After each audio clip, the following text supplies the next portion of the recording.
अस्सलाम वालेकुम students, cap 6 lecture 56 start करते हैं। अच्छा यार, ये वेल स्टेटमेंट कल हमने पढ़ी थी, वो जो लास्ट टाइम वाला लेक्चर मैंने अपलोड किया था उसकी तरफ मैं आता हूँ। पहले ज़रा परसों वाली बातें कंक्लूड कर लें। परसों वाली बातें यार, परसों क्या बहस चल रही थी हमारी? पेज 309 बुक का, पेज 309 है ना? हाँ ठीक है, दो ला दें, एक इधर एक इधर।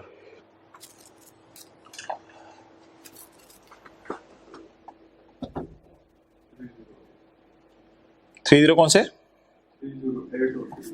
नहीं, ये वाला सफा कौन सा है? 309। अच्छा भाई, क्या डिस्कशन चल रही थी परसों? ओरिजिनल रिटर्न आपने जमा कराई 30 सितंबर 16 को, परसों वाली डिस्कशन। ओरिजिनल रिटर्न आपने जमा कराई 30 सितंबर 16 को। रिटर्न क्या होती है? रिटर्न का फॉर्मेट क्या है यार? कल वेल्थ स्टेटमेंट पड़ी थी, वेल्थ स्टेटमेंट का फॉर्मेट कुछ हो रहा है, उसमें आपके एसेट्स और लायबिलिटीज आ रहे होते हैं। रिटर्न क्या होती है? रिटर्न होती है जिसमें salary income, business income, capital gain income, other source, total income, वो जो न्यूमेरिकल का फॉर्मेट है। आपने अपनी रिटर्न जमा कराई 30 सितंबर 16 को। टैक्स पेयर ने सोचा मैं रिटर्न क्या कर दूं, रिवाइज कर दूं। Salary, business, capital gain, other source वगैरह किसी इनकम में मसला था, आपने सोचा मैं इसको रिवाइज कर दूं, जल्दी रिवाइज कर दूं। 60 दिन के अंदर अंदर मैंने रूल बताया था, 30 सितंबर 16 के 60 दिन के अंदर अंदर अगर आप जल्दी रिवाइज कर दो तो कमिश्नर से इजाजत की जरूरत नहीं, चाहे आप इनकम कम कर रहे हो या ज्यादा कर रहे हो, कोई मसला नहीं। लेकिन अगर आपने लेट रिटर्न रिवाइज की है तो फिर अब दो ऑप्शंस हैं। अगर आप इनकम बढ़ा रहे हो तो ऐसी सूरत में कमिश्नर से इजाजत की जरूरत नहीं है, अगर इनकम कम कर रहे हो तो ऐसी सूरत में कमिश्नर से इजाजत की जरूरत है। अच्छा, एक यहां पे और रिलैक्सेशन है, एक यहां पर और रिलैक्सेशन है, वो सुन लो क्या है। वो ये है कि किस सिनेरियो में कमिश्नर से इजाजत चाहिए। जब आप अपनी इनकम बढ़ा रहे हैं तब इजाजत चाहिए, या जब इनकम कम कर रहे हैं तब इजाजत चाहिए? जब इनकम कम कर रहे हैं तब कमिश्नर से इजाजत चाहिए। इसमें एक और रिलैक्सेशन है। क्या रिलैक्सेशन है वो सुनो। Commissioner has given the approval by 16 March 17। 16 March 17 क्या है ये जरा देखना। आपने किस दिन रिटर्न रिवाइज किया? 15 जनवरी को। और इनकम आपने क्या कर दी है? कम कर दी है। हुकूमत को तो गम होगा, तो कमिश्नर से इजाजत की जरूरत थी, कमिश्नर ने इजाजत दे दी 16 मार्च तक। इसमें कितने महीने बन रहे हैं? 15 जनवरी के बाद 15 फरवरी, 15 मार्च, तकरीबन 2 महीने बन रहे हैं। कमिश्नर ने 2 महीने में इजाजत दे दी। यस, कमिश्नर बहुत चुस्त है, जबरदस्त है। रिवाइज रिटर्न इज वैलिड, आपकी रिटर्न वैलिड है। अब आपकी इनकम कम हो गई है, रिलैक्स करें। Commissioner has given approval by 16 March 17। No, commissioner ने अप्रूवल नहीं दी, सुस्त कमिश्नर था, भूल गया। ये ऐसा हो सकता है? बिल्कुल हो सकता है। आप प्रिंसिपल साहब को जाके एप्लीकेशन दें, थोड़ी देर से बाद प्रिंसिपल साहब से मिले, प्रिंसिपल साहब वो एप्लीकेशन दी थी, यार मुझे तो याद ही नहीं तुमने क्या एप्लीकेशन दी थी। Commissioner has given the approval by 16 March 17। No, commissioner भूल गया। यहां प्लीज ऊपर लिखो कमिश्नर भूल गया, कमिश्नर अप्रूवल देना भूल गया।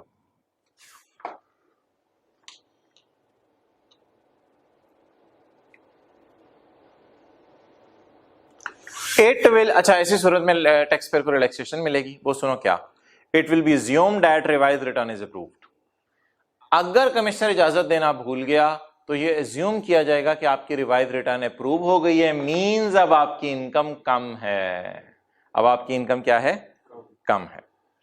अच्छा यार, प्रैक्टिकली स्पीकिंग ना इसमें 3 सिनेरियोज बनते हैं, लेकिन लॉ मेकर ने डिस्कस नहीं किए, मैं आपको वैसे बताता हूं। प्रैक्टिकली स्पीकिंग ये 2 सिनेरियोज नहीं बनते, 3 बनते हैं। मैं आपको जरा गौर से बात मेरी सुनना, स्टोरी में इंडल्ज होके।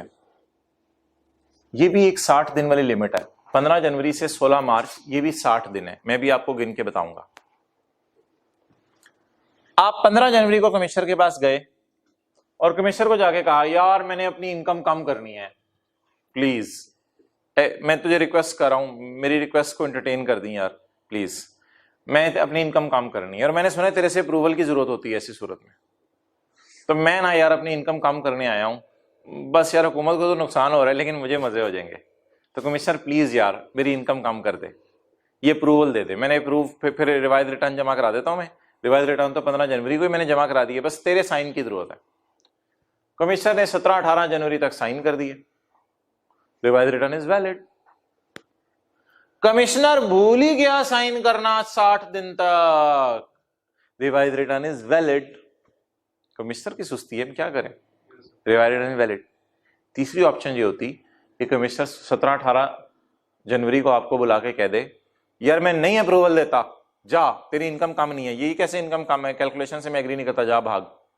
कमिश्नर इजाजत ही ना दे। तीसरी ऑप्शन ये भी तो हो सकती है, कमिश्नर इजाजत ही ना दे। वो मैंने यहां नहीं बनाया क्योंकि ऊपर थ्योरी में डिस्कस नहीं हुआ। कमिश्नर ने इजाजत ही नहीं दी, अप्रूवल ही नहीं दी, फिर तो आपकी रिवाइज रिटर्न इनवैलिड है ना। लेकिन वो सिनेरियो बना के मुझे लिखने की जरूरत नहीं है। हम दो तरह से बात कर लेते हैं सिर्फ। नंबर 1, मैंने 15 जनवरी को जाके क्या जमा करवाई, revise return. Revise return commissioner ने 16 मार्च से पहले मुझे अप्रूवल दे दी, हाँ यार तेरी रिवाइज रिटर्न एक्सेप्टेबल है। कमिश्नर 16 मार्च तक अप्रूवल देना भूल गया, फिर भी वैलिड है मेरी रिवाइज रिटर्न। और अगर कमिश्नर 16 मार्च से पहले डिसअप्रूव कर दे, वो मैंने बात यहां नहीं लिखी, तो फिर रिवाइज रिटर्न इनवैलिड होगी मेरी। क्लियर? अच्छा, अब ना यार पूरे सिनेरियो में ना इंडल्ज होके आपने चीजों को पढ़ना है। पूरे सिनेरियो में इंडल्ज होके, एक बंदा है जिसने 30 सितंबर 16 को रिटर्न जमा कराई है, उसमें उसने कहा मेरी salary 0, capital gain 0, business 10 million, other source 0, बस बिजनेस 10 मिलियन। ओरिजिनल रिटर्न जमा करा दी जिसमें बिजनेस इनकम 10 मिलियन। बाद में सोचा मेरी बिजनेस इनकम तो 12 मिलियन है, और जल्दी जल्दी जाके रिटर्न रिवाइज कर दी। तो ऐसी सूरत में ज्यादा की है कम की है इनकम कोई फर्क नहीं पड़ता, अप्रूवल की जरूरत नहीं, बस जमा करा के आ जाओ। अगला सिनेरियो, एक बंदे ने रिटर्न जमा करवाई जिसमें उसकी बिजनेस इनकम है 10 मिलियन। काफी दिनों बाद ख्याल आया कि यार 10 को 12 कर दूं, काफी दिनों बाद लेट ख्याल आया, यानी 30 सितंबर की रिटर्न जमा कराई हुई और 15 जनवरी को ख्याल आ रहा है। तो ऐसी सूरत के अंदर अगर आप इनकम अपनी बढ़ा रहे हैं तो कोई अप्रूवल की जरूरत नहीं। लेकिन अगर आप 10 मिलियन से बिजनेस इनकम 9 मिलियन पे लेके जाना चाहते हैं, फिर आपको अप्रूवल की जरूरत है। अगर कमिश्नर 60 दिनों में अप्रूव कर दे, बहुत ही आला। अगर कमिश्नर 60 दिनों में अप्रूव करना भूल जाए तो भी बहुत ही आला, एज्यूम किया जाएगा आपको रिलीफ मिल गया है। और अगर कमिश्नर 60 दिनों में डिसअप्रूव कर दे तो फिर तो इनवैलिड है। वो बात यहां मैंने लिखी नहीं, खत्म होगी बात। अब इन सारी बातों को लॉ से पढ़ें।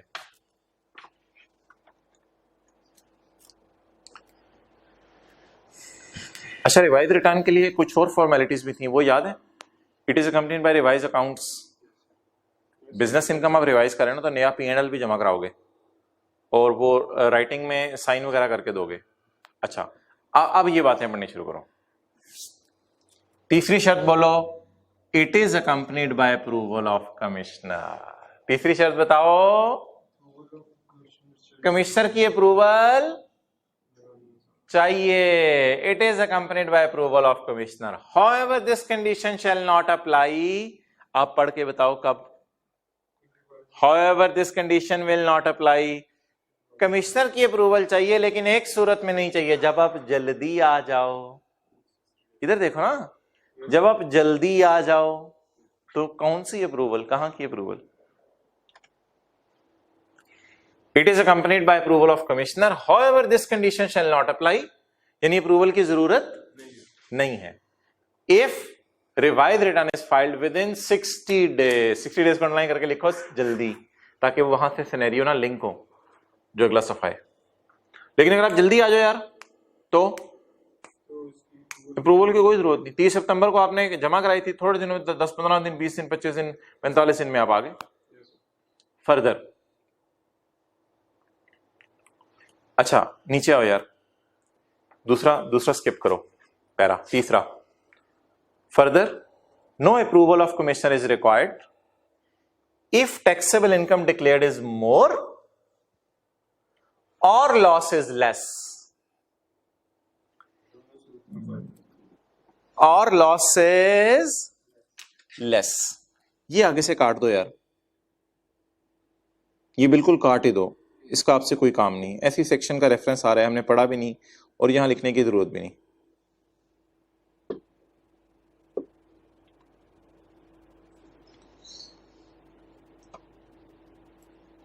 यहां एक लफ्ज लिख लो,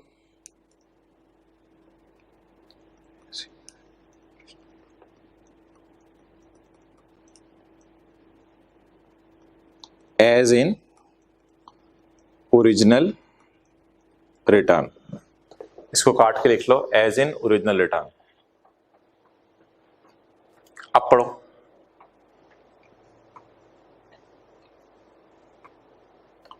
no approval of commissioner is required, commissioner की अप्रूवल की जरूरत नहीं है if taxable income is more और loss declared is less, as in original return. जो ओरिजिनल रिटर्न में था उसकी बनिस्बत, as compare to original return लिख लो, एज इन की जगह एज कंपेयर्ड मेरे ख्याल से ज्यादा अच्छा है समझने के लिए। एज कंपेयर टू, बोलो बोलो बोलो, एज कंपेयर टू लिख लो यहां पे। ये बात हमने कहां पढ़ी है, ये बात हमने कहां पढ़ी है? ये no approval is required if income is more और लॉस इज लेस। इधर भी अप्रूवल नहीं रिक्वायर्ड। 60 दिनों में आ जाओ फिर भी अप्रूवल नहीं रिक्वायर्ड, और इनकम बढ़ा के 60 दिनों के बाद भी आ जाओ तो अप्रूवल रिक्वायर्ड नहीं है। अगर इनकम आप पुरानी रिटर्न से ज्यादा करके ले आओ या लॉस पुरानी रिटर्न से कम करके ले। अच्छा, अब यार वो आखिरी बात हमारी रहेगी, देखो इधर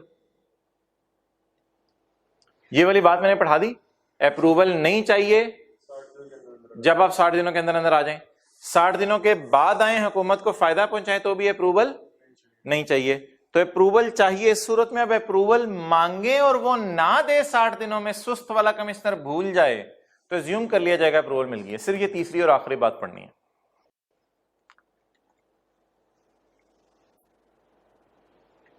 further, where the commissioner has not passed an order of approval in writing, अगर कमिश्नर आपको इजाजत ही ना दे राइटिंग में, भूल जाए, लिखो कमिश्नर भूल गया, commissioner has not passed order of approval, ये भूल गया प्लीज लिखो, commissioner has not passed an order of approval, commissioner भूल गया।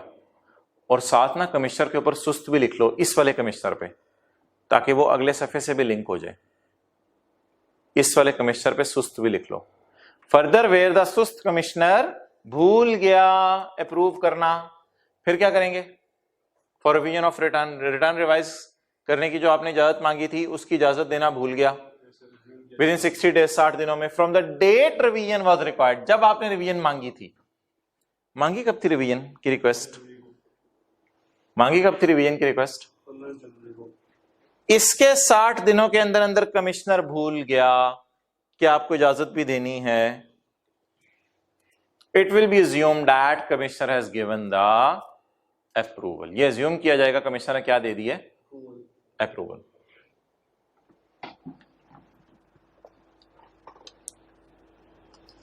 अच्छा यार, अब ना देखो इधर,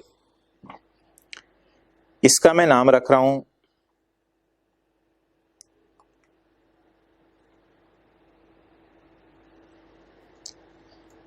ये जो 2 लाइनें ना, 2 लाइनें, इसका मैं नाम रख रहा हूं 1,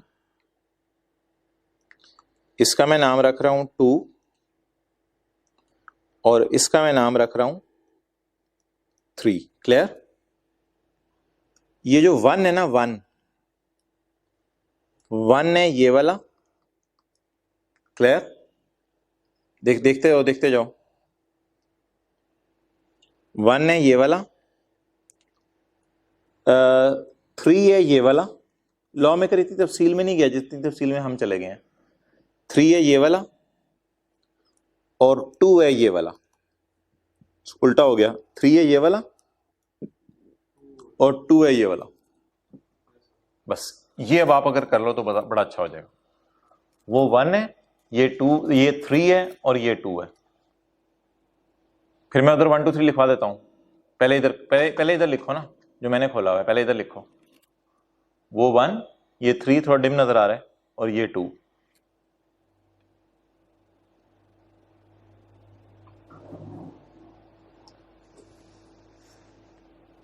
लॉ मेकर ने इसकी डिस्कशन नहीं की, वो इंप्लाइड सी बातें होती हैं। अच्छा, बस ये 3 बातें लॉ मेकर ने डिस्कस की हैं। अब आओ, पहली 2 लाइनों को 1, अगली 3 लाइनों को 3 लिख लो, 2 लिख लो, और आखिरी 2 लाइनों को 3 लिख लो।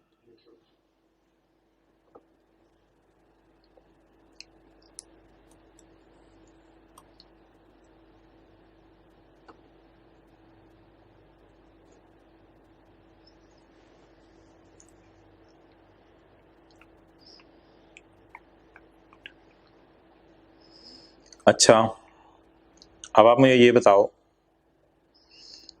कि ये 60 दिन कैसे गिनते हैं। एक लाइन लिखी हुई, कमिश्नर ने 60 दिन में इजाजत दे दे, ये भी 60 है लकीली। ये देखना, कमिश्नर 60 दिन में अगर इजाजत ना दे, ये 60वां दिन कौन सा होता है? ये एरो खींचो जरा, ये एरो खींचो। कमिश्नर 60 दिन में इजाजत दे दे, ये 60 दिन कैसे गिनते हैं? जनवरी, फरवरी, मार्च। यार जनवरी में ना 15 नहीं गिनते, ये सूल सुन लो। अगर आपने कमिश्नर को जाके 15 जनवरी को रिक्वेस्ट किया ना, मैं रिटर्न रिवाइज कर रहा हूं, तो 15 नहीं गिनना, आप गिनना शुरू करो 16 से। 16, 17, 18, प्लीज प्लीज उंगलियों पे। 16, 17, 18, 19, 20, 21, 22, 23, 24 रेजिडेंट की तरह दिन गिनने हैं, लेकिन इसमें 15 गिनना नहीं है, मीन्स के उंगलियों पे गिनने हैं। 15 नहीं गिनना, बस 16, 17, 18, क्योंकि उस दिन तो आपने रिटर्न रिवाइज कराई है ना, उसके बाद से कमिश्नर को 60 दिन मिलेंगे। 60 दिन में कमिश्नर ने इजाजत देनी है। कितने दिन बन गए? 16, 17, 18, 19, 20, 21, 22, 23, 24, 25, 26, 27, 28, 29, 30, 31। कितने हो गए? एक्सेलेंट, 16 दिन ये जनवरी के हो गए। अच्छा जी, आगे फरवरी में 28 दिन होते हैं। फरवरी में 28 दिन होते हैं, 28 दिन फरवरी के हो गए। अच्छा, कैलकुलेटर पे 28 जमा 16 करो।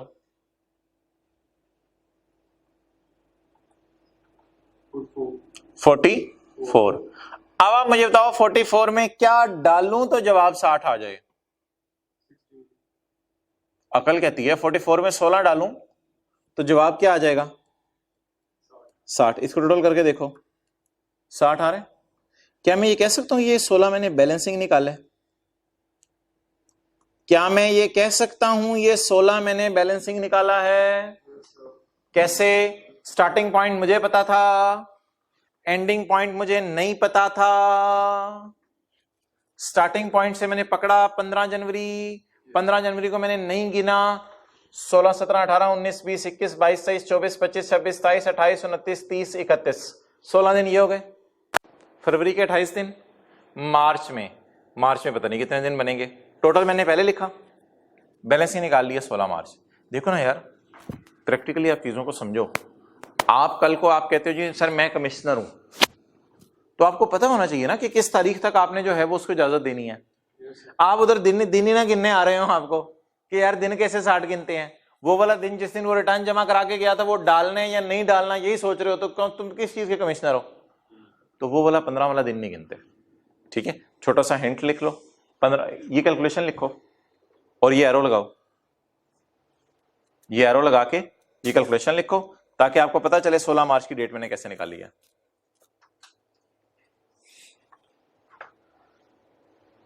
एग्जैक्ट 60वें दिन भी आप इजाजत दे देना तो एक्सेप्टेबल है। अच्छा कमिश्नर कौन होगा? जो 16 मार्च को भी इजाजत दे दे तो बहुत अच्छी बात है।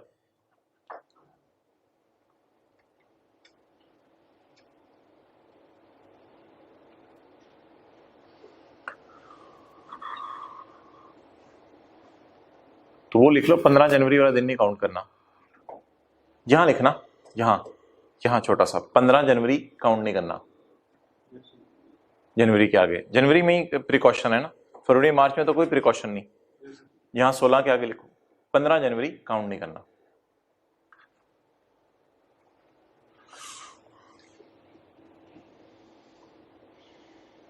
ओके आगे बताओ यार।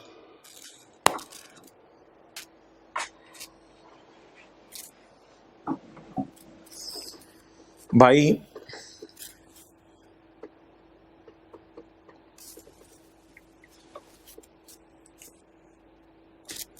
इस चैप्टर के साथ एक मसला है कि इस चैप्टर में ना बीच में चलते चलते कुछ ऐसी बातें आ जाती हैं जिनके साथ पेंडिंग लिखवाना पड़ता है। क्या आपने सेक्शन 114 पढ़े हो ना अभी?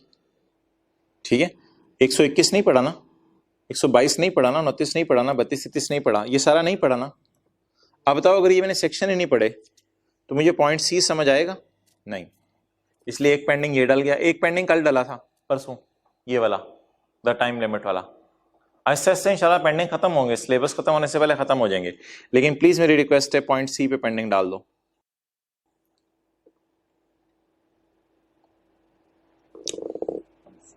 अच्छा जी, जरा सेक्शन 114 की पूरी थीम समझे भाई, सेक्शन 114 की पूरी थीम समझें जी।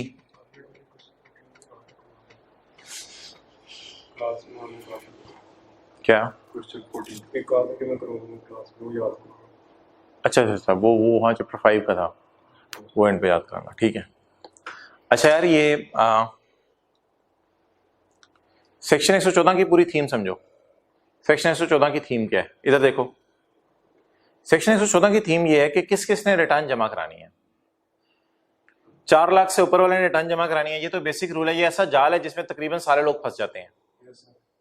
अगर इस जाल में नहीं फंसते तो फिर उनके पास फ्लैट हो, गाड़ी हो, ये हो, तो उन्होंने रिटर्न जमा करवानी है।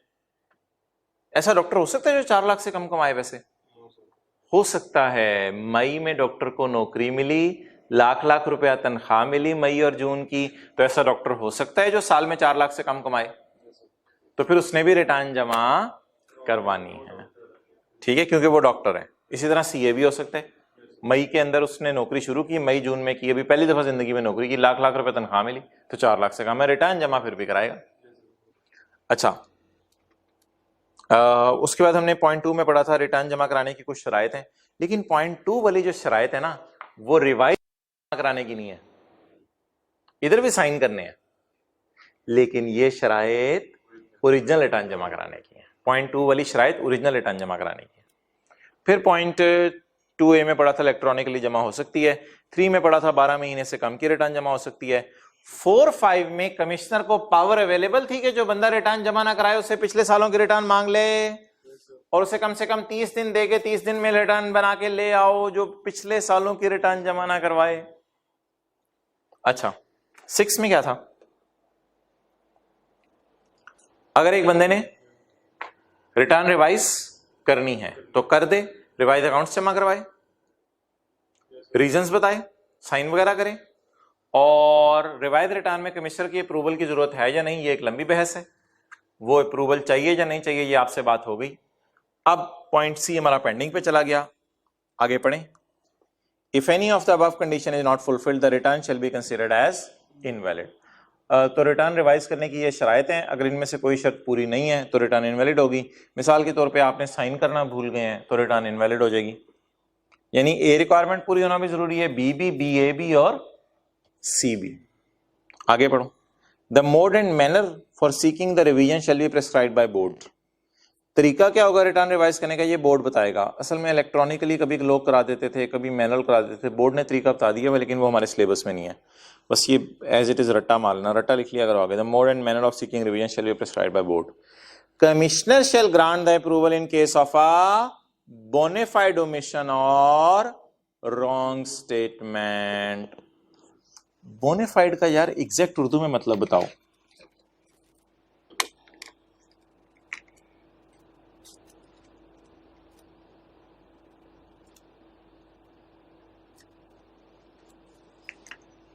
एग्जैक्ट उर्दू में जायज।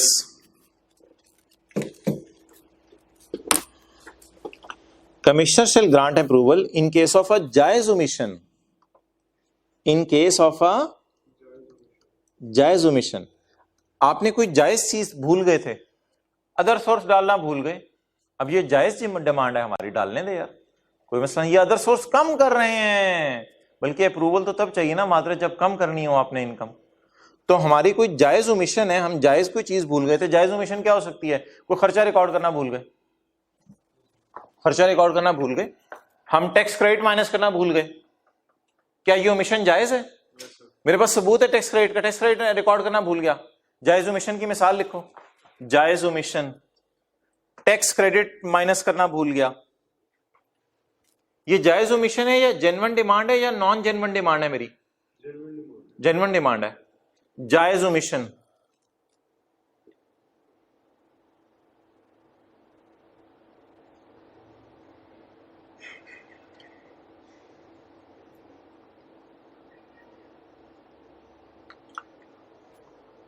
ये जो कमिश्नर्स थे ना, ये असल में अप्रूवल देते नहीं थे, तो लॉ मेकर ने कमिश्नर को ना ऐसे हुक्म दिया, अप्रूवल पता है कब देनी होती है? जब इनकम कम हो रही हो। अब आपकी इनकम कम हो रही है, टैक्स कम होगा, टैक्स क्रेडिट होगा तो भी टैक्स कम ही होगा ना। तो कमिश्नर अप्रूवल नहीं देते थे, तो ये ना नई लाइन डाली लॉ मेकर ने, commissioner shall grant approval. Commissioner तू होता कौन है अप्रूवल ना देने वाला? तू दिया करेगा अप्रूवल, तेरे बड़े भी अप्रूवल दिया करेंगे। Commissioner you will grant the approval in case of a जायज ओमिशन। कोई बंदा जायज चीजें भूल गया यार, उसको परमिशन। और रॉन्ग स्टेटमेंट, अगर उसने कोई गलत स्टेटमेंट दे दी थी, अब वो सही करना चाह रहा है तो करने दे सही यार उसे।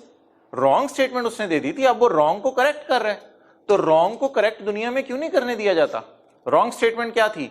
रिपेयर अलाउंस उसने गलती से 1/4 माइनस कर लिया था, रिपेयर अलाउंस 1/5 माइनस होता है, तो ये रॉन्ग उसने स्टेटमेंट दे दी थी, सही करने दे यार, इसमें क्या गलती है? अब तो कहते हैं कमिश्नर के ऊपर चेक रखा है, कमिश्नर तुम इजाजत दिया करोगे, तुम होते कौन इजाजत ना देने वाले?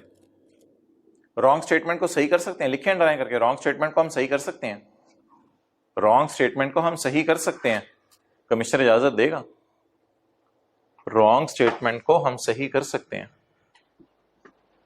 चलें जी आगे आ जाए।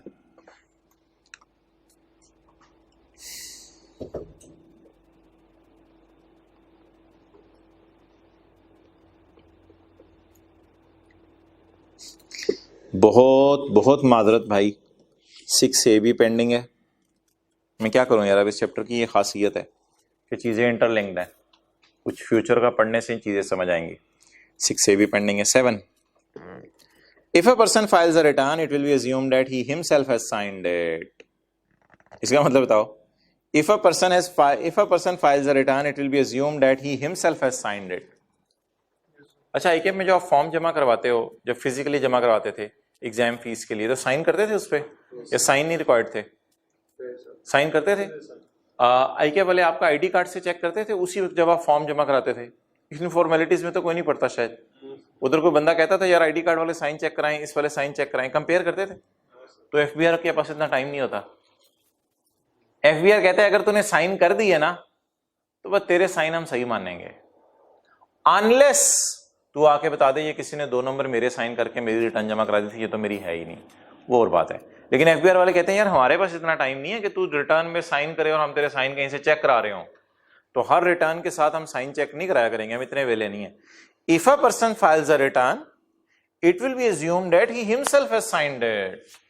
ये तूने रिटर्न जमा करा दी है? जी जी मैंने जमा करा दी है। अच्छा यार तूने साइन कर दिए? जी मैंने साइन, हाँ हाँ तेरे ही होंगे, चल जा। अनलेस ही से बना tax payer proves otherwise, unless के टैक्स पेयर आके कह दे यार ये कोई 2 नंबर मेरा दुश्मन था, ये मेरा दुश्मन मेरी रिटर्न जमा करा गया और ये देखो ये तो मेरे साइन ही नहीं है, ये आईडी कार्ड वाले में साइन मेरे कुछ हो रहे हैं, अनलेस आप खुद आके कह दें ये मेरे साइन नहीं है।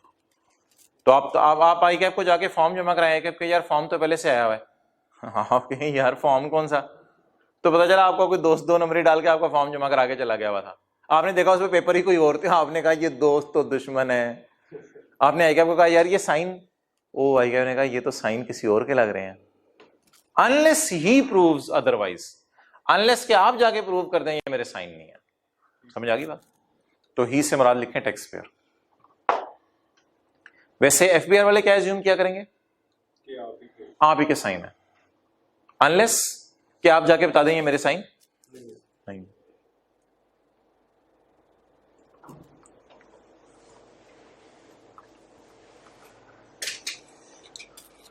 अच्छा यार, ये चार याद करो, याद करने में 1 सेकंड लगाओ। बेवा, ये सेक्शन 115 में पढ़ने लगा हूं। बेवा, यतीम, माजूर, नॉन रेजिडेंट। याद करो। बेवा, यतीम। यतीम कौन? वो नहीं कि वो खुद भी 60 साल का हो गया, यानी उसके अब्बू फोत हो गए और वो खुद 60 साल का हो गया, आप उसको फिर भी कह रहे हो यार ये यतीम हो गया है। 60 साल वाले बंदे के अगर अब्बू फोत हो जाएं तो आप कहते हो ये यतीम हो गया है? यतीम आमतौर पे उसको कहते हैं जो भी यंग हो और उसके अब्बू फोत हो जाए। तो जो 25 साल से कम उम्र का और उसके अब्बू फोत हो जाए उसे क्या कहते हैं? यतीम। और डिसेबल्ड पर्सन माजूर। माजूर वो नहीं कि उंगली कटा के शहीदों में शामिल हो जाए। माजूर नादरा के आईडी कार्ड के ऊपर लिखा होता है कुछ क्राइटेरिया उसके लिए, वो छोड़ें क्या है। डिसेबल्ड पर्सन, माजूर बंदा और नॉन रेजिडेंट पर्सन। ये कितने लोग हो गए? 4। इन 4 लोगों की क्यों बातें कर रहे हैं हम? इन 4 लोगों के साथ क्या इशू है हमें? इन 4 लोगों की डिस्कशन क्यों कर रहे हैं यार? ये चारों चीजें आपको कॉपी पेस्ट लग रही हैं? Copy paste. अभी आपने लिंक नहीं करनी चीजें ऊपर से। 4 का सेट ऊपर पड़ा हुआ है, दरमियान वाली लाइन ना पढ़ो, दरमियान वाली लाइन ना पढ़ो। ये चारों बातें पढ़ी भी लग रही हैं, नीचे से पढ़ना शुरू करते हैं। Motor vehicle having engine capacity above 1000 CC, flat 2000 square feet और रेटिंग एरिया में, ये 500 स्क्वायर यार्ड और more, on animal property, municipal limits, cantonment, Islamabad capital territory. ये कुछ भी नहीं है, ये मैंने ऊपर से कॉपी करके, मैंने किताब में भी यही किया था। ये मैंने कॉपी की थी यहां से। ये कौन कौन सी वाली बातें हैं?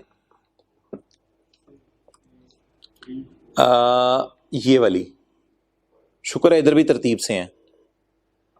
ये वाली चीजें मैंने कॉपी की थी यहां से। कॉपी, कंट्रोल सी दबाया मैंने, सब फर्ज करो, और कॉपी करके यहां पे लाके इनको क्या कर दिया? पेस्ट। क्लियर? अच्छा, अब यार अंदर की बात सुन लो। क्या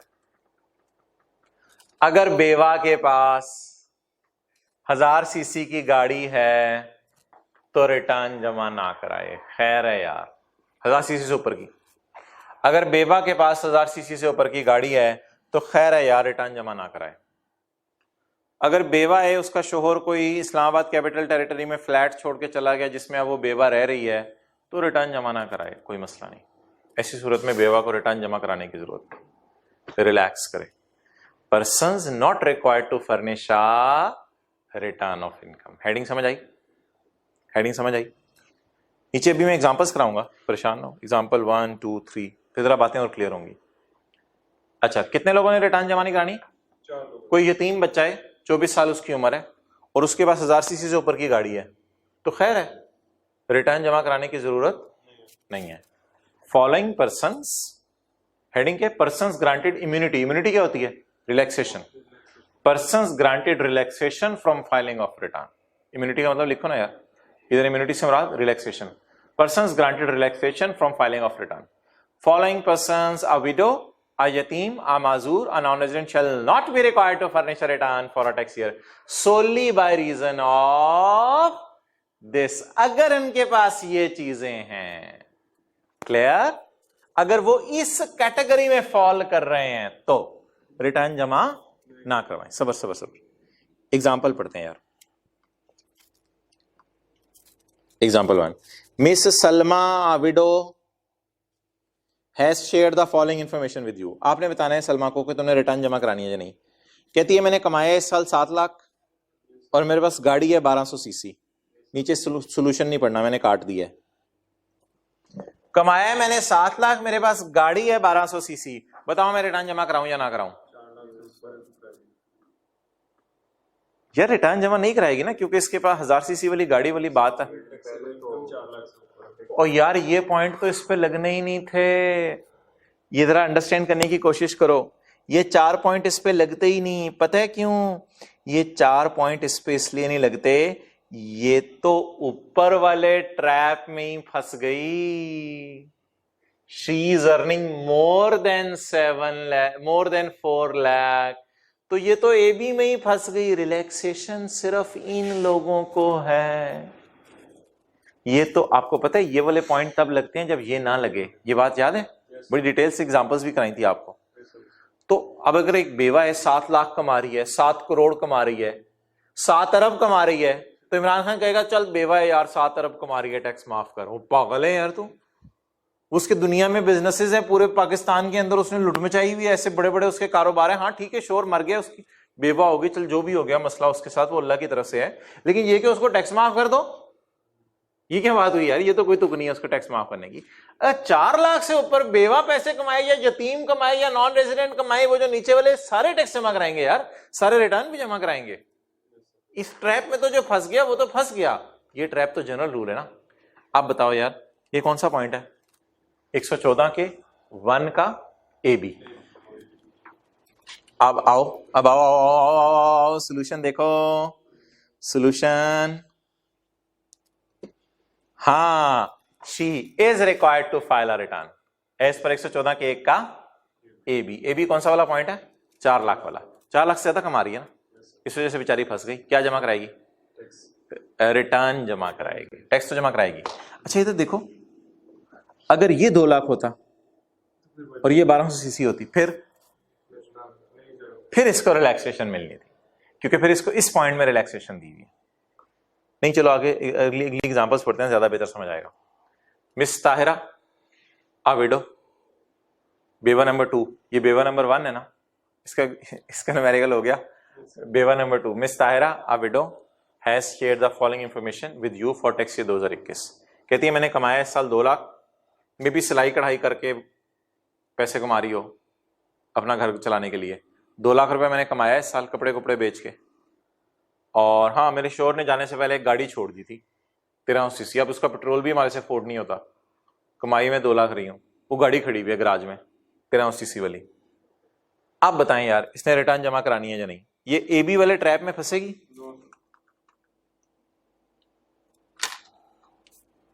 ये ए बी वाले ट्रैप में फंसेगी?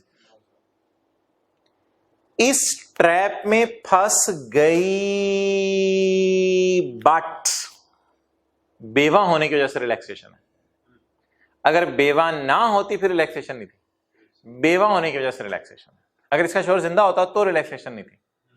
इस ट्रैप में फंस गई थी 6 वाले में, लेकिन 6 वाले में तो रिलैक्सेशन दे दिया लॉ मेकर ने। तो इसलिए बताओ इसने रिटर्न जमा करानी है, ये इसने नहीं हुकूमत को बताना। बिल्कुल हुकूमत को बताने की जरूरत नहीं है मैंने कितना कमाया। क्लियर? चलें जी आगे, आखिरी बात, आखिरी एग्जांपल। ये एग्जांपल आपको ना हकीकत खोल के रख देगी।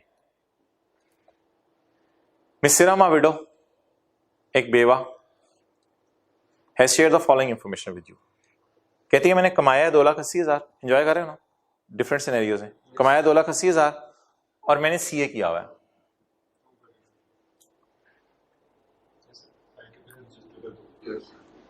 मैंने सीए किया हुआ है।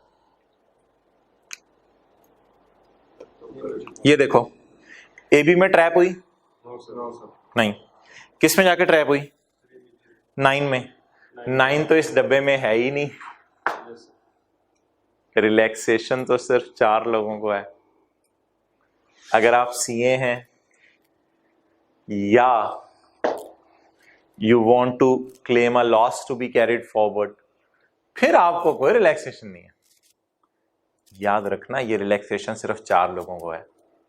अब आप सीए होने की वजह से रिटर्न जमा कराएंगे, डॉक्टर होने की वजह से रिटर्न जमा कराएंगे, लॉयर होने की वजह से रिटर्न जमा कराएंगे। ये रिलैक्सेशन असल में ना उन लोगों को है कि वो शोहर फोत हो जाते थे, जाते हुए गाड़ी या घर वगैरह बेगम के नाम लग जाता था, तो उन लोगों को रिलैक्सेशन है। लेकिन आप खुद अगर प्रोफेशनल हैं और काम, तो फिर आपको कोई रिलैक्सेशन नहीं।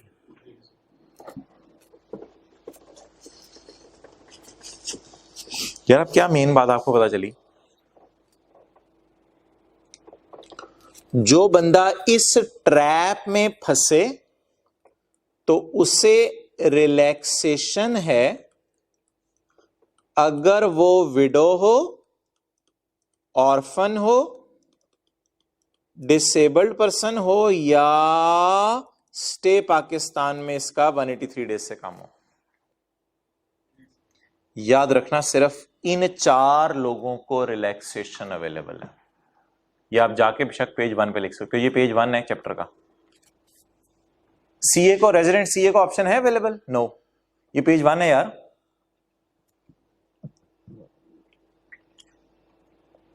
ये 4 पॉइंट्स में रिलैक्सेशन सिर्फ कितने लोगों को है? 4 लोगों। अच्छा, कुछ बच्चे अजीब है, पता नहीं ऐसी बोंगी मारते हैं, बंदा दिल करता है रख के मारे। कोई बच्चे कहते हैं सर ये चारों चीजें पूरी होनी जरूरी हैं, यानी ऐसी बेवा जो यतीम हो चुकी हो और 25 साल से कम और माजूर हो और नॉन रेजिडेंट हो, ऐसी बेवा की बात हो? खुदा का खौफ करो यार, ये चारों बातें अलग अलग हैं। पता नहीं ऐसी तो औरत को दुनिया में नहीं मिलेगी, ऐसी बेवा जो यतीम हो चुकी और 25 साल से कम और माजूर हो चुकी और नॉन रेजिडेंट हो। बोंगी मारते हैं, पूछते हैं बच्चे। नहीं, ये चारों लोग अलग अलग हैं यार, इन 4 लोगों को रिलैक्सेशन है।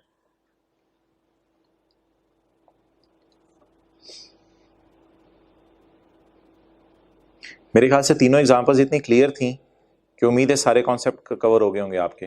और मेरे ख्याल से तीसरी एग्जांपल ने आपको ज्यादा बेहतर तरीके से गाइड किया होगा, सीए वाली है। अब उसे जमा करानी पड़ेगी, वो फंस गई सी होने की वजह से। तो यार इसी तरह पेपर में ऑर्फन का एग्जांपल आ सकती है। देखो इधर, Mister Umar, an orphan whose age is 20 years, उसने कमाया है 2,80,000 और वो सीए है। उसी तरह जवाब देना, सीए होने की वजह से वो फंस गया, उसने रिटर्न जमा करानी है। अच्छा जी, यार इसका कल मैंने लेक्चर अपलोड किया था आपके सामने, वेल्थ स्टेटमेंट का। यार ये क्या चक्कर है, रिटर्न इतने ज्यादा लोगों ने जमा करानी है और वेल्थ स्टेटमेंट कल मैंने कहा था 3 लोगों ने जमा करानी है। ये क्या चक्कर है? ओ भाई, वेल्थ स्टेटमेंट इतने ज्यादा लोगों ने जमा करानी है, आपकी सोच है। अच्छा, वेल्थ स्टेटमेंट और रिटर्न में फर्क क्या है, पहले तो मुझे ये बता दो। रिटर्न तो वो न्यूमेरिकल का फॉर्मेट है ना, जो हम सदा सीखे हैं, salary, business, capital gain, other source, वो तो रिटर्न है। वेल्थ स्टेटमेंट तो वो है जो कल बनाई थी, assets, liabilities, wealth reconciliation statement, that is called as wealth statement. भाई, वेल्थ स्टेटमेंट और वेल्थ रिकॉन्सिलिएशन स्टेटमेंट में जमीन आसमान का फर्क है। Oh sorry, wealth statement wealth reconciliation statement में नहीं, वेल्थ स्टेटमेंट और वो जो रिटर्न, इसमें जमीन आसमान का फर्क है। रिटर्न में तो हम salary, business, capital gain, other source दे रहे होते हैं, और वेल्थ स्टेटमेंट हमने कोई ऐसी हेडिंग नहीं दी थी, हमने एक ही हेडिंग दी थी, इनकम्स लेस एक्सपेंसेस, इनकम सारी डाल दी थी उठा के। अच्छा, अब आप मुझे ये बताओ यार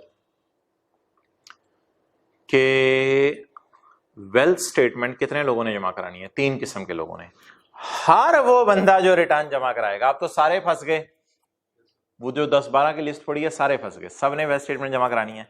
इसके बाद हर वो बंदा जो पार्टनरशिप फर्म का मेंबर है, उसने भी वेल्थ स्टेटमेंट जमा करानी है। और जिस किसी को कमिश्नर खड़े खड़े कहते चल यार तू वेल्थ स्टेटमेंट जमा करवा, उसने भी जमा करवानी है।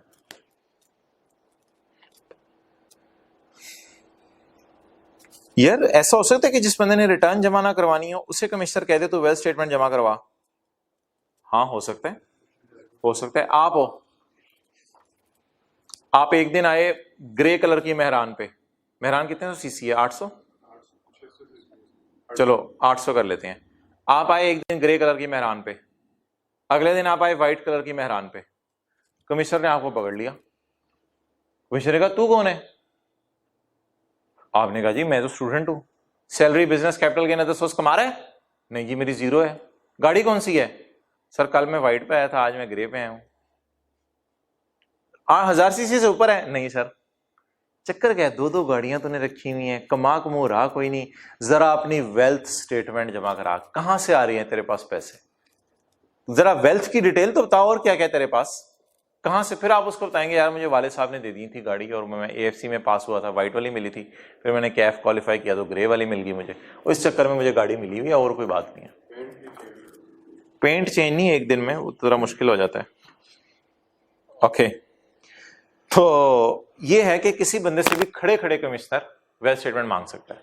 कमिश्नर किसी शादी पे भी गया हो, वहां भी किसी बंदे से खड़े खड़े तू बहुत खाना खा रहा है, वेल्थ स्टेटमेंट जमा करा।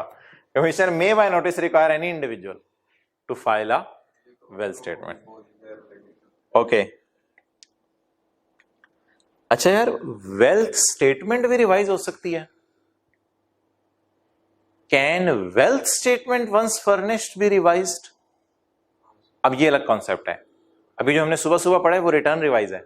रिटर्न क्या होती है? Salary, business capital gain, other source की डिटेल, वो भी आप रिवाइज कर सकते हैं।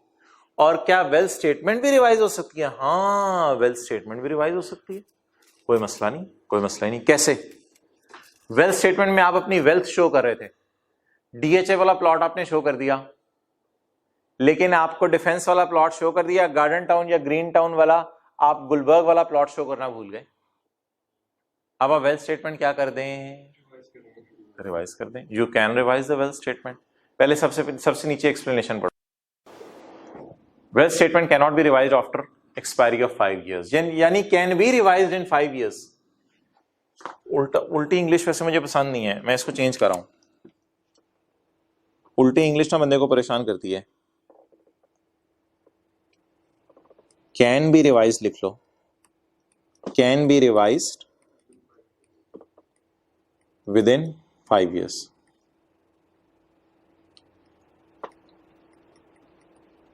पेपर में भी यही लिख देना। खैर है, आप पढ़ो, समझ आ रहा है?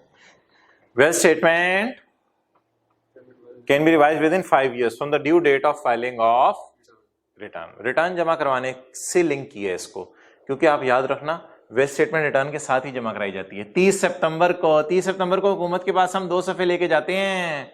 इंजमामुल हक, तू 30 सितंबर को किधर जा रहा? कहते मैं एफबीआई जा रहा। क्या क्या लेके जा रहा?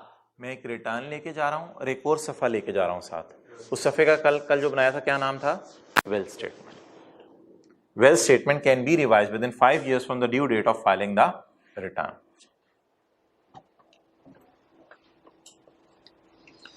अच्छा यार, अब थोड़ा सा इसकी एग्जांपल बताओ क्या बनेगी। मेरा टैक्स ईयर है 2021, ये एंड कब होगा? 23/21 को। ये वाला साल यार, तेरी मेहरबानी। टैक्स ईयर है 2021, ये एंड कब होगा? 23/21 को ये एंड होगा। इसकी रिटर्न की ड्यू डेट क्या है? इसकी रिटर्न मैंने कब तक जमा करानी है बताओ? ड्यू डेट क्या है? एक्सेलेंट, 30/9/21, 3 महीने के अंदर अंदर जमा करानी है रिटर्न।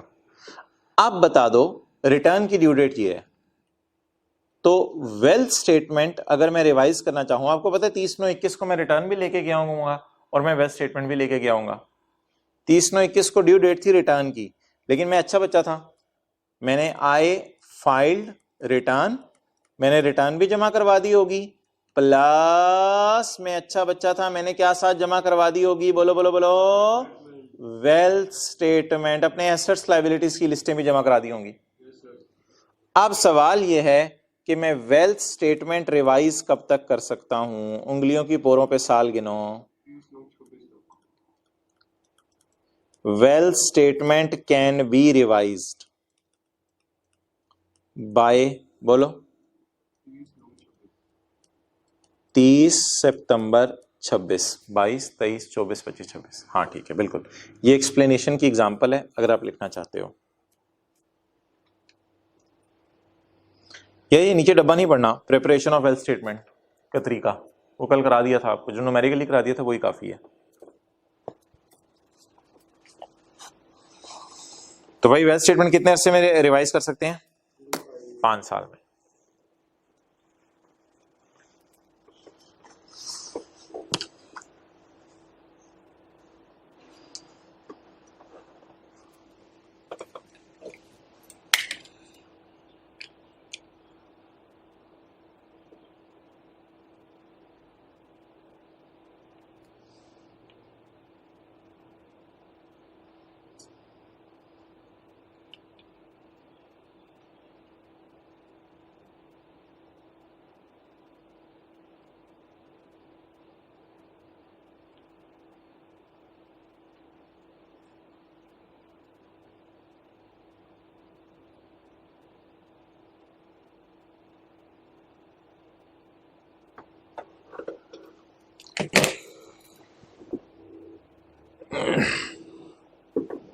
अच्छा जी, ओह सॉरी, लिख रहे हो, जल्दी करो। Wealth statement can be revised by 30 September 26।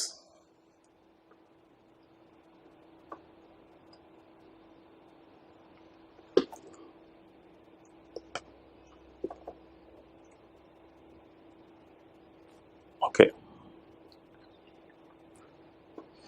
आगे देखो यार,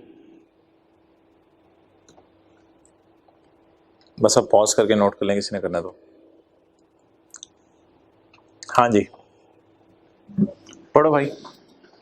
if a person discovers any omission, omission क्या होता है? भूल जाना, भूल जाना। और अ रॉन्ग स्टेटमेंट, ओमिशन भूल गया। मिसाल के तौर पे मैं रिटर्न में ग्रीन टाउन वाला प्लॉट डालना भूल गया, या मैं रिटर्न में डीएचए वाला प्लॉट डाल तो दिया लेकिन गलत वैल्यू पे डाला। गलतियां दो किस्म की होती है ना, एक गलती होती है भूल जाना और एक गलती होती है फिगर गलत लिख देना। If a person discovers any भूल और any wrong statement in a, he can not revise it, नहीं, लॉ में इतना सख्त नहीं है, he can revise it by intimation to the, अल्लाह अकबर, इंटीमेशन, इजाजत नहीं लेनी, just inform by intimation to the commissioner. सिर्फ क्या करना है कमिश्नर को? इन्फॉर्म करना है।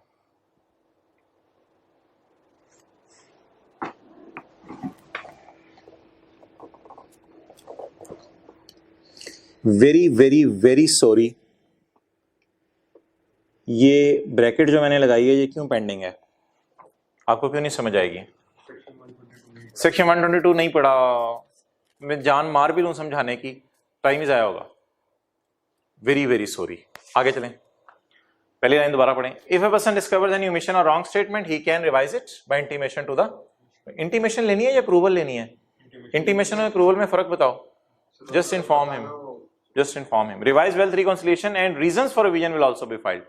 Revised wealth reconciliation statement भी जमा करानी पड़ेगी। कल याद है दो चीजें बनाई थी, वेल्थ स्टेटमेंट भी बनाई थी और वेल्थ रिकॉन्सिलिएशन स्टेटमेंट। वो जो इनकम्स और एक्सपेंसेस के ऊपर जब ओपनिंग वेल्थ डाली थी तो क्लोजिंग वेल्थ से मैच कर गई थी, तो इसलिए revise wealth reconciliation and reason of revision will also be filed. Reasons क्या होंगी? फ्ला प्लॉट डालना भूल गया था। If commissioner is of opinion that revision is, अच्छा कमिश्नर के पास एक पावर है, if commissioner is of opinion that revision is not made for correcting a bona fide omission or wrong statement, he may declare such revision as void. यार इस फिक्रे को भी मैं सीधा करने लगा हूं, ये उल्टी इंग्लिश है, इसको सीधा कर लेते हैं। ऐसे पेपर में क्या क्या चीजें याद करके जाएंगे यार, सीधी सीधी इंग्लिश करो।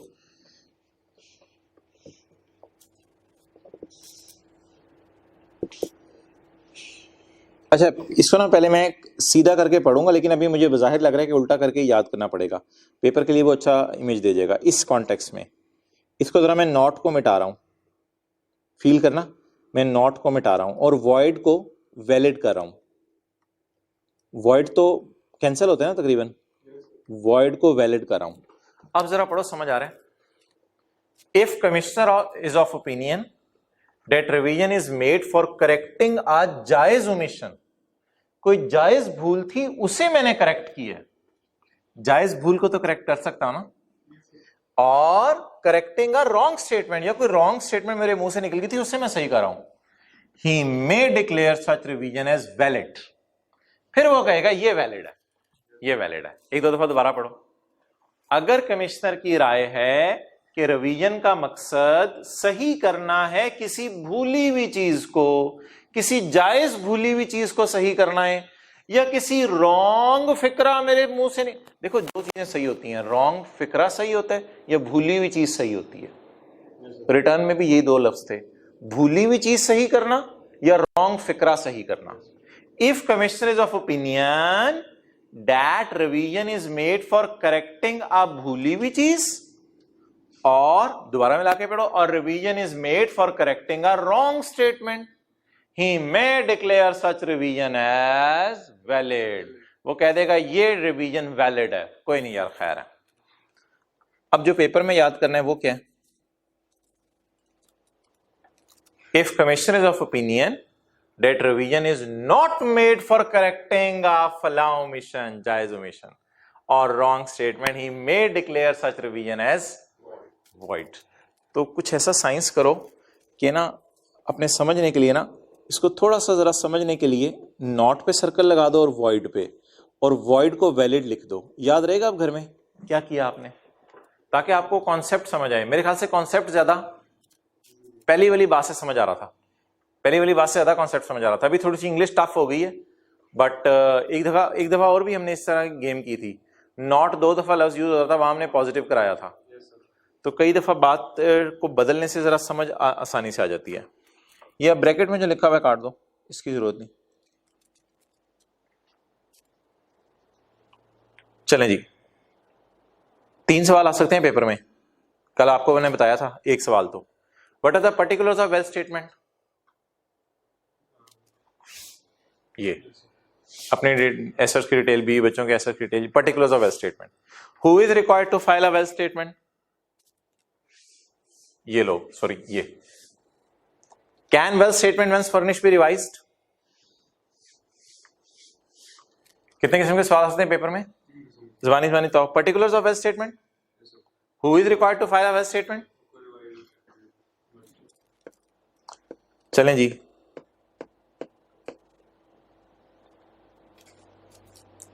अब भाई नवाज शरीफ वाला केस पकड़ लेते हैं, शहबाज शरीफ वाला नहीं, नवाज शरीफ वाला। ये सेक्शन 116 ये नया आया था, ये बड़ा आसान सा सेक्शन है, तसल्ली से पढ़ते हैं, पता नहीं चलेगा, वो खत्म हो जाएगा। जो बंदा भी ऐसा है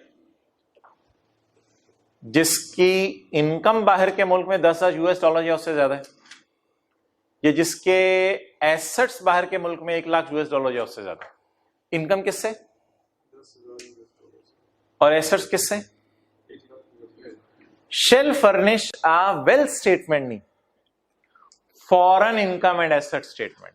ये बनाना हमारे सिलेबस में नहीं है। वेल्थ स्टेटमेंट तो बना के दी थी ना कल हमारे सिलेबस में, इसका बनाना हमारे सिलेबस में नहीं। Shall furnish a foreign income and asset statement.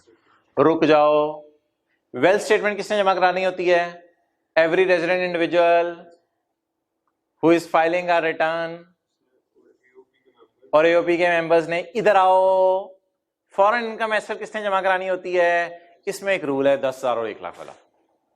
तो who is required to file foreign income and asset statement, every resident individual जो बाहर के मुल्क में 1 लाख US डॉलर या उससे ज्यादा कमा रहा हो, और बाहर के मुल्क में 1 लाख US डॉलर या उससे ज्यादा की एसेट्स हो, फ्लैट्स, प्रॉपर्टी, जायदाद, घर, बंगला, गाड़ियां। Shell furnish foreign income and asset statement, it shall be in the prescribed form and verified in the prescribed manner. It shall be in the prescribed form, इसका form एक pattern है, fix है। Verified, verified का मतलब है sign होंगे इस पे आपके। It will give particulars of, वही पर्टिकुलर्स हैं यार, पढ़ने की जरूरत, चलो पढ़ लेते हैं। Persons total foreign assets and liabilities as on the last day of the tax year. Last day कौन सा होता है टैक्स ईयर का, 30 जून। लिखो लास्ट डे का मतलब 30 जून को आपके एसेट्स कितने हैं, लायबिलिटीज कितनी है। Foreign assets transferred by the person to any other person. Nawaz Sharif ने कौन कौन सा फ्लैट अपने बेटे को ट्रांसफर किया, बेटे का नाम बताओ, Hasan Nawaz. The foreign assets transferred by the Nawaz Sharif to Hasan, लिखो the foreign assets transferred by Nawaz Sharif to Hasan during the tax year and the consideration receive. हो सकता है मुफ्त में ट्रांसफर किए हो सकता है किताबों में लिखने के लिए कोई पैसे लेके ट्रांसफर किए हो। ये बनानी नहीं है यार, ये बनाना हमारे सिलेबस में नहीं है, इसलिए मैं इसको न्यूमेरिकल साइड पे नहीं जा रहा। Next, complete particulars of foreign income. क्या क्या कमाया बाहर के मुल्क में, जनरल स्टोर है, रेंटा कार का कारोबार कर रहे हो, क्या क्या कमाया बताओ। Details of foreign income, the expenditures derived during, ना यार ये तो गड़बड़ होगी, ये तो गलती हो गई। देखो यार ये गलत है, इधर देखो, इनकम डिराइव की जाती है, एक्सपेंडिचर इनकर किए जाते हैं, ये याद रखना बात, बोलो जरा। इनकम डिराइव की जाती है, एक्सपेंडिचर इनकर किए जाते हैं। तो ऐसा कर लेते हैं यार, डिराइव के साथ स्लैश इनकर लिख देते हैं, तो गलती है किताब में।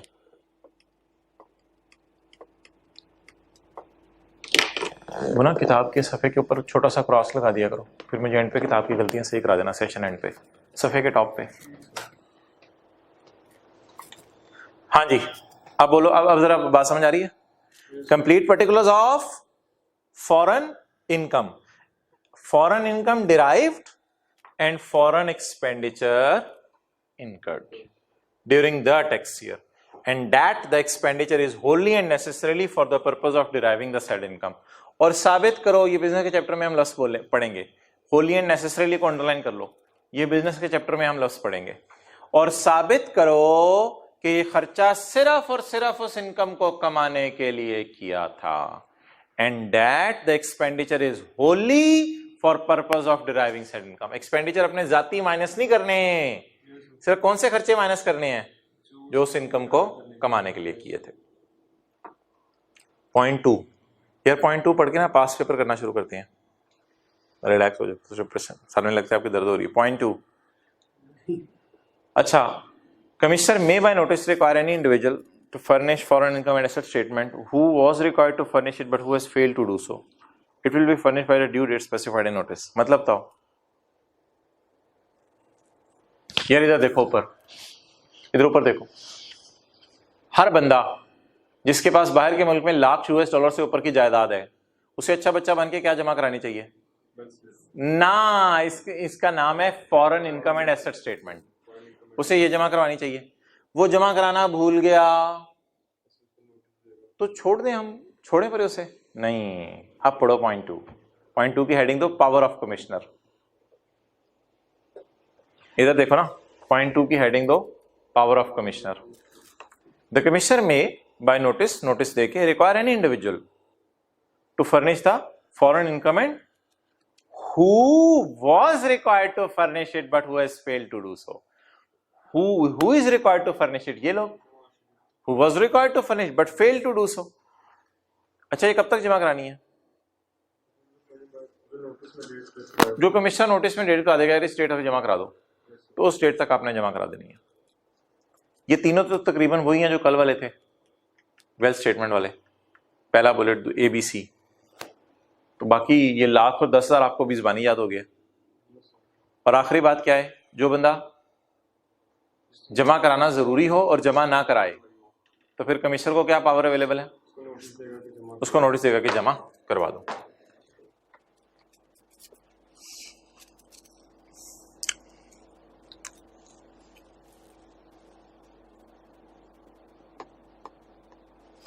कल बड़ी मजे की क्लास है यार, जबरदस्त, रिटर्न फाइलिंग डेट्स और ये सारा। अच्छा, पास पेपर्स में आओ।